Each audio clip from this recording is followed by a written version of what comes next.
अभी अपन बात कर रहे थे सांद्रता की इकाइयों के बारे में। जो मेनली यूनिट हैं वो अपन ने पढ़ ली तीनों, द्रव्यमान प्रतिशत, आयतन प्रतिशत और द्रव्यमान आयतन प्रतिशत। इसके अतिरिक्त जो यूनिट्स अपनी काम आती हैं वो अपन देख लें कौन कौन सी हैं।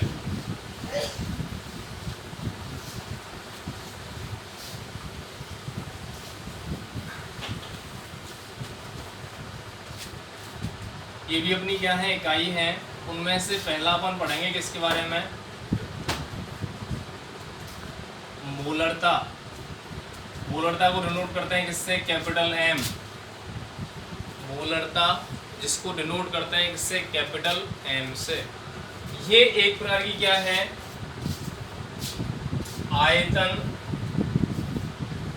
आयतन इकाई, या ये है कौन सी, भार आयतन इकाई। कौन सी इकाई है, भार आयतन इकाई या W/V इकाई के अंतर्गत ये आती है। अब यहाँ से अपन कहते हैं कि इसमें विलेय की मात्रा को द्रव्यमान में लेते हैं और विलयन को आयतन के रूप में व्यक्त करते हैं। तो ये क्या कहलाती है, एक प्रकार की भार आयतन इकाई में है। मोलरता के लिए परिभाषा क्या होती है, विलयन के 1 लीटर आयतन में उपस्थित विलेय के मोलों की संख्या। वैसे ये जो इकाई है वो अपने 11th में पढ़ी है, तो सेम कंडीशन में यहाँ पे है। मोलरता होती क्या है, विलयन के 1 लीटर आयतन में उपस्थित विलेय के मोलों की संख्या। विलयन के इकाई आयतन में उपस्थित विलेय के मोलों की संख्या क्या कहलाती है, मोलरता। तो यहाँ से सूत्र क्या आता है, मोलरता बराबर विलेय के मोलों की संख्या अपॉन विलयन का आयतन लीटर में। मोलरता बराबर क्या होता है, विलेय के मोलों की संख्या अपॉन विलयन का आयतन लीटर में। हमें ये पता है चूंकि विलेय के मोल बराबर क्या होते हैं, विलेय के मोल बराबर विलेय की ग्राम में मात्रा अपॉन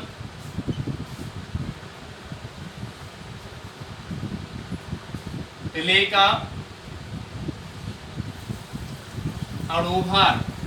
विलेय के मोल बराबर क्या होते हैं, विलेय की ग्राम में मात्रा अपॉन विलेय का अणुभार। इससे वैल्यू को अपन यहाँ पे रख सकते हैं, तो यहाँ से निकल के क्या आएगा, मोलरता। तो मोलरता बराबर क्या आएगा, मोलरता बराबर विलेय की ग्राम में मात्रा अपॉन विलेय का अणुभार इनटू विलयन का आयतन इसमें है लीटर में। वैल्यू क्या आ जाएगी मोलरता के लिए, विलेय की ग्राम मात्रा अपॉन विलेय का अणुभार इनटू विलयन का आयतन लीटर में। तो एक इकाई कौन सी हो गई, मोलरता। इस इकाई में देख लो विलयन को किस में अपन व्यक्त कर रहे हैं, आयतन में।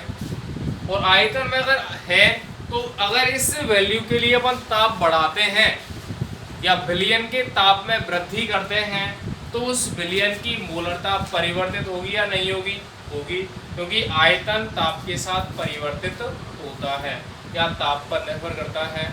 तो ताप बढ़ाने पर मोलरता के मान में कमी आती है। ताप बढ़ाने पर मोलरता के मान में कमी आती है। क्यों, क्योंकि ताप बढ़ाएंगे तो आयतन बढ़ेगा, और आयतन अगर बढ़ेगा तो आयतन और मोलरता एक दूसरे की क्या है, व्युत्क्रमानुपाती है। तो आयतन बढ़ने पर मोलरता के मान में क्या आती है, कमी। तो ये है जो अपन कह सकते हैं कि जो मोलरता है वो ताप पर निर्भर करने वाली इकाई है। ठीक है, परिभाषा क्लियर है, कोई दिक्कत। ठीक, दूसरी अपन देखेंगे नॉर्मलता।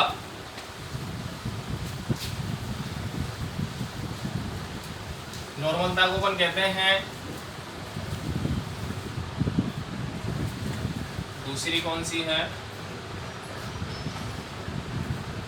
नॉर्मलता, नॉर्मलिटी कहते हैं, कैपिटल एन से डिनोट करते हैं।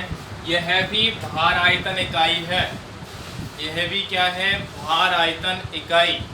मतलब विलेय को तो द्रव्यमान में लेते हैं और बिलियन को आयतन के रूप में व्यक्त करते हैं। अब नॉर्मलता के लिए अपन परिभाषा क्या देते हैं, लगभग परिभाषा मूलता के समान ही है, थोड़ा सा चेंजिंग है। क्या परिभाषा सुन लें, बिलियन के 1 लीटर आयतन में उपस्थित, बिलियन के 1 लीटर आयतन में उपस्थित विलेय के ग्राम तुल्यांकों की संख्या, बिलियन के 1 लीटर आयतन में उपस्थित विलेय के ग्राम तुल्यांकों की संख्या क्या कहलाती है, नॉर्मलता। सूत्र क्या आता है वो देख लो, नॉर्मलता बराबर विलेय के ग्राम तुल्यांक अपॉन बिलियन का आयतन लीटर में। अब यहां से अपन कहते हैं कि चूंकि विलेय के ग्राम तुल्यांक बराबर क्या होते हैं, विलेय की ग्राम में मात्रा अपॉन विलेय का तुल्यांकी भार, विलेय की ग्राम में मात्रा अपॉन विलेय का तुल्यांकी भार। अब इस वैल्यू को अपन यहां पर रख सकते हैं तो क्या आएगा, नॉर्मलता बराबर विलेय की ग्राम में मात्रा अपॉन विलेय का तुल्यांकी भार गुणा विलयन का आयतन लीटर में। क्या हो जाएगी सूत्र, नॉर्मलता बराबर विलेय की ग्राम में मात्रा अपॉन विलेय का तुल्यांकी भार इनटू बिलियन का आयतन लीटर में। ठीक है, सीधी सी परिभाषा हो गई, बिलियन के इकाई आयतन में उपस्थित विलेय के ग्राम तुल्यांकों की संख्या नॉर्मलता कहलाती है, जिसे कैपिटल एन से डिनोट करते हैं। इसका मात्रक क्या होता है, ग्राम तुल्यांक प्रति लीटर, ऊपर ग्राम तुल्यांक है नीचे क्या है लीटर है, तो ग्राम तुल्यांक प्रति लीटर हो जाएगा मात्रक। मोलरता का मात्रक क्या होता है, मोल प्रति लीटर। यहाँ स्मॉल कैपिटल एन भी लिख सकते हैं मात्रक की जगह, और वहाँ कैपिटल एम भी लिख सकते हैं। इसके अलावा अपन देख लें, इसमें बिलियन का आयतन किसमें है, लीटर में। अगर इसके ताप में चेंजिंग की जाए तो आयतन परिवर्तित होगा, यदि ताप बढ़ाया जाता है तो आयतन बढ़ेगा, तो नॉर्मलता के मान में क्या आएगी, कमी। मतलब नॉर्मलता ताप बढ़ाने पर कम होती है। तो दोनों इकाई अपनी हो गई कौन कौन सी, एक तो है मोलरता और एक है नॉर्मलता। दोनों किस में आती हैं, भार आयतन इकाई के अंतर्गत। ठीक है, दोनों की मात्रक हो गए। मोलरता का मात्रक क्या है, मोल प्रति लीटर, और नॉर्मलता का मात्रक है ग्राम तुल्यांक प्रति लीटर। ठीक है,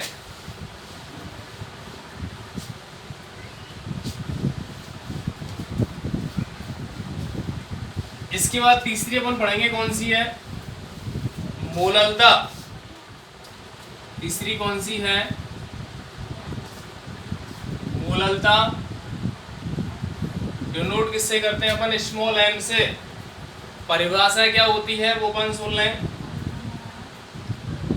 बिलियन के, या अपन ऐसे कह सकते हैं कि जो मोललता है वो भार इकाई के अंतर्गत आती है, और भार इकाई के अंतर्गत अगर उपस्थित है तो इसकी परिभाषा अपन कैसे देते हैं, क्योंकि यहाँ पर बिलियन को भी अपन द्रव्यमान में लेंगे और विलेय को भी द्रव्यमान में ही डिनोट करेंगे। तो यहाँ से परिभाषा क्या होती है वो सुन लें अपन, 1 किलोग्राम या 1000 ग्राम विलायक में उपस्थित, 1 किलोग्राम या 1000 ग्राम विलायक में उपस्थित विलेय के मोलों की संख्या, 1 किलोग्राम या 1000 ग्राम विलायक में उपस्थित विलेय के मोलों की संख्या क्या कहलाती है, उस विलयन की मोललता कहलाती है। दोनों में फर्क है, एक तो है मोलरता, मोलरिटी कहते हैं, कैपिटल एम से नोट करते हैं, और एक है मोललता, मोललिटी कहते हैं, और स्मॉल एम से नोट करते हैं। तो परिभाषा में क्या बता रहा था, 1 किलोग्राम या 1000 ग्राम विलायक में उपस्थित, ये कौन सी इकाई है? भार इकाई के अंतर्गत आती है। मतलब इसमें दोनों जो वैल्यू है वो भार के रूप में ही होती है। इस वजह से अपन परिभाषा क्या देते हैं? 1 किलोग्राम या 1000 ग्राम विलायक में उपस्थित विलेय के मोलों की संख्या क्या कहलाती है? मोललता। ठीक है, अब यहां से अपन लिखें मोललता बराबर क्या होता है? मोललता बराबर विलेय के मोलों की संख्या अपॉन विलायक का भार केजी में। अगर द्रव्यमान को अपन 1 kg करते हैं तो मोललता किसके बराबर होगी? विलेय के मोलों के। तो सीधी सी परिभाषा क्या है? 1 किलोग्राम या 1000 ग्राम विलायक में उपस्थित विलेय के मोलों की संख्या उस विलयन की मोललता कहलाती है। अब यहां से अपन ऐसे कह सकते हैं कि किलोग्राम की जगह ग्राम रख दें, क्या आएगा? मोललता बराबर विलेय के मोलों की संख्या अपॉन विलायक की ग्राम में मात्रा इंटू 1000। विलेय के मोलों की संख्या अपॉन विलायक की ग्राम में मात्रा इंटू 1000। तो दोनों सूत्र किसके हैं? मोललता के। इसके अलावा यहाँ पे दोनों जगह मोल आ रहे हैं। अपन को पता है क्या होता है? विलेय के मोल बराबर क्या होते हैं? विलेय की ग्राम में मात्रा, विलेय की ग्राम मात्रा अपॉन विलेय का अणुभार। ग्राम मात्रा अपॉन क्या होता है? विलेय का अणुभार। तो क्या मिलेगा यहां से? मोललता बराबर विलेय की ग्राम में मात्रा अपॉन विलेय का अणुभार इनटू विलायक की ग्राम में मात्रा इनटू क्या करेंगे अपन? 1000। तो मोललता बराबर सूत्र क्या होगा? विलेय की ग्राम मात्रा अपॉन विलेय का अणुभार इनटू विलायक की ग्राम में मात्रा, और ऊपर क्या आएगा? मल्टीप्लाई में 1000। तो सीधी सी परिभाषा क्या है? 1 किलोग्राम या 1000 ग्राम विलायक में उपस्थित विलेय के मोलों की संख्या क्या कहलाती है? मोललता। इस इकाई में विलेय और विलायक दोनों को ही द्रव्यमान में व्यक्त करते हैं, तो इस पर ताप का कोई प्रभाव नहीं होता। ऐसी इकाई जो भार में होती है उनके ताप में वृद्धि अगर की जाए तो उसके मान में कोई परिवर्तन नहीं होता। मतलब क्या कह सकते हैं? मोललता ताप पर निर्भर नहीं करती। ठीक है, तो ये कौन सी इकाई है? भार इकाई। ठीक,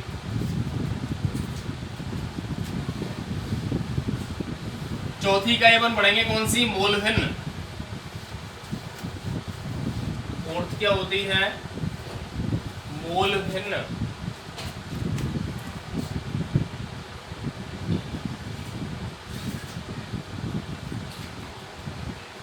डिनोट करते हैं अपन x से। ये भी कौन सी इकाई है? भार इकाई। मतलब इसमें विलेय और विलायक दोनों को ही द्रव्यमान में व्यक्त करते हैं। मोल भिन्न होती क्या है? मोल भिन्न को डिनोट करते हैं किससे? x। x से डिनोट करते हैं। सबसे पहले अपन बात करें विलेयन में 2 घटक हैं, विलेय और विलायक। ये भी अपन ने पढ़ा है। इसको A कह रहे हैं, इसको क्या कह रहे हैं? B। इसके लिए मोल अपन लिखें, क्या आएगा? Na। इसके लिए Nb। इसके लिए मोल भिन्न लिखें अपन, क्या आएगा? XA। इसके लिए XB। यहां से अपन लिखें विलयन के कुल मोल बराबर Na प्लस Nb। तो यहां से मोल भिन्न लिखेंगे अपन। XA बराबर क्या होता है? Na upon Na plus Nb। और XB बराबर क्या होता है? N B upon N A plus N B हो जाएगा। यदि अपन क्या करें X A plus X B करें तो इसका मान क्या निकल के आएगा अपन को 1। अब ये किसकी मोल भिन्न है, विलेय की, ये किसकी मोल भिन्न है, विलायक की। तो मोल भिन्न के लिए परिभाषा क्या होती है, विलयन में उपस्थित किसी घटक की मोल भिन्न उस घटक के मोल तथा विलयन के कुल मोल के अनुपात के बराबर होती है। क्या कह रहे हैं अपन, विलयन में उपस्थित किसी घटक की मोल भिन्न उस घटक के मोल तथा विलयन के कुल मोल के अनुपात के बराबर होती है। उसी के संदर्भ अपन कहते हैं एक्स पी बराबर क्या है, मतलब बी घटक की मोल भिन्न बराबर क्या होती है, उस बी घटक के मोल अपॉन विलयन के कुल मोल। तो उसका जो अनुपात है वो उसकी क्या कहलाती है, मोल भिन्न। क्लियर सी बात है। विलयन की कुल मोल भिन्न क्या होती है, विलय और विलायक दोनों की मोल भिन्न को अपन जोड़ दें तो वहां से अपन जो मान निकालेंगे उसका मान कितना निकल के आता है, 1 आता है। तो ये हो जाता है किसके लिए, मोल भिन्न के लिए। और कौन सी इकाई है, भार इकाई। तो सीधा सा है, किसी या विलयन में उपस्थित किसी घटक की मोल भिन्न उस घटक के मोल तथा विलयन के कुल मोल के अनुपात के बराबर होती है। इस पर भी ताप का कोई प्रभाव नहीं होता क्योंकि विलय और विलायक दोनों को ही द्रव्यमान में लिया जाता है। ठीक है। इसके अलावा एक्स्ट्रा पॉइंट के रूप में अपन माने या नॉर्मल वे में माने 2 पॉइंट और अपन बात करेंगे। कौन कौन से, जैसे बहुत सी स्थिति किसके लिए होती है, बहुत ही माइनर होती है। जैसे अपन कहते हैं कि जल में फ्लोराइड की मात्रा उपस्थित है और जल में जो फ्लोराइड की मात्रा है, ऐसा नहीं है कि 1 लीटर जल में 100 ग्राम फ्लोराइड हो गया, संभव ही नहीं होता। तो यहाँ से अपन कुछ यूनिट ऐसी होती हैं जो बहुत ही माइनर पोजीशन के लिए इंडिकेट होती है। और उसमें कौन कौन सी आती हैं, एक तो आता है ppm और एक आता है ppb।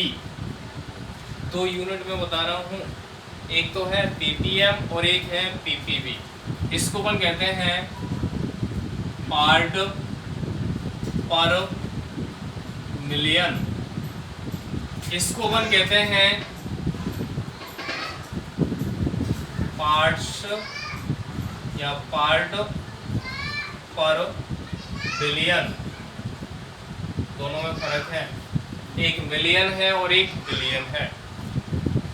यहाँ 10 की पावर 6 भाग होते हैं कुल, और यहाँ 10 की पावर 9 भाग होते हैं कुल टोटल। तो यहाँ से परिभाषा क्या होती है वो सुन लें अपन।